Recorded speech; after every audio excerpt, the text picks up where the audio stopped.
Welcome to Screen Biz. In today's episode, we tell you how Kartik Aaryan has been successful in hitting his first ₹100 crore opening weekend with Bhool Bhulaiyaa 3, despite facing stiff competition from Ajay Devgan's Singham Again. Every year, Diwali is marked by notable box office showdowns. Several iconic battles like Gadar vs. Lagan in 2001, Veer Zara vs. Aetraz in 2004, Golmaal Returns vs. Fashion in 2008 and many more delivered some of the most entertaining films. This year, the spotlight was on the clash between Singham Again and Bhool Bhulaiyaa 3. Going by the recent box office numbers, Bhool Bhulaiyaa 3 had an impressive opening weekend, surpassing ₹100 crore mark within just 3 days of the release at the domestic box office. The film earned 35.5 crore on its opening day, followed by 37 crore on the second day and approximately 33.5 crore on the third day, bringing its total collection to around 106 crore according to the film trade portal Sector.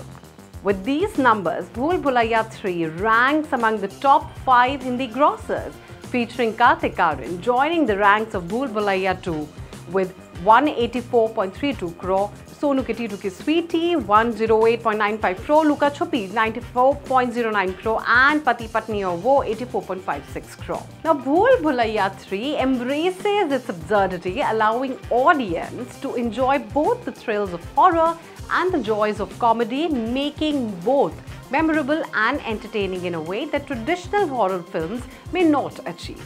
Usage of familiar horror tropes like the clueless victim or the over-the-top villain makes viewers chuckle as they recognize and subvert these cliches.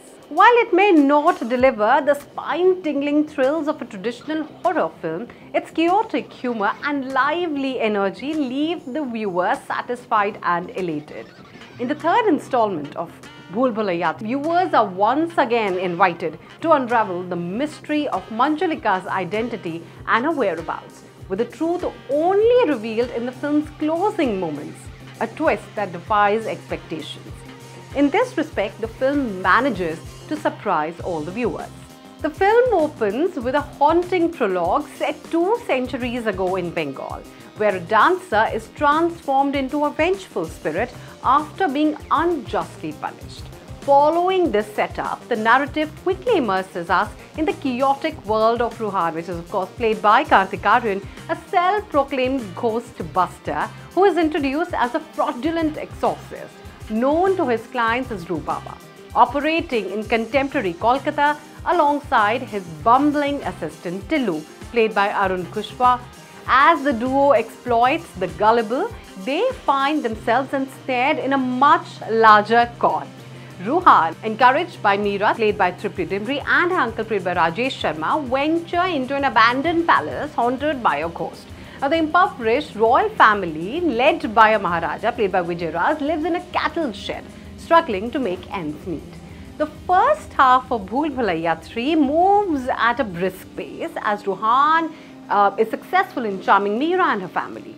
However, once the narrative shifts from these light-hearted antics to a serious clash between the livings and the spectral inhabitants, the film loses some of the initial spark.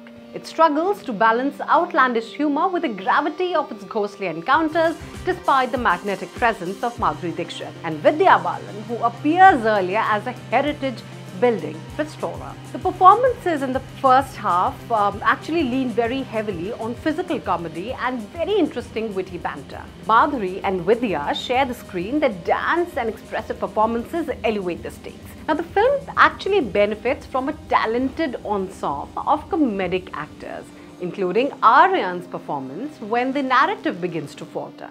Now, Vijay Raj shines as always, joined by the inimitable Sanjay Mishra with Rajesh Sharma, Rajpal Yadav and Ashwini Kalsekar, adding further depth to the story. So clearly, this is a film that you would all enjoy despite its flaws.